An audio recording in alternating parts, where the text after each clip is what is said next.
హే రాధే హే కృష్ణ.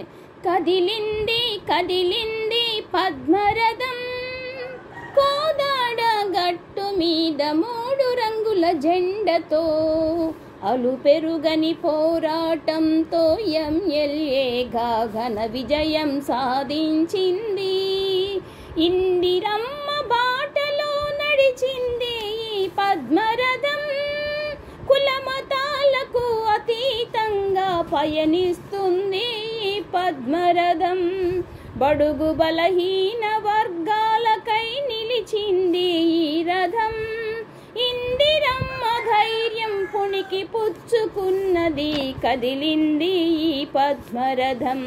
సాదా సీదా జీవితం సాగిస్తుంది పద్మమ్మ, అందుకే ఇందిరమ్మ ఆశయాలు చేపట్టి సింహంలా సాగుతుంది.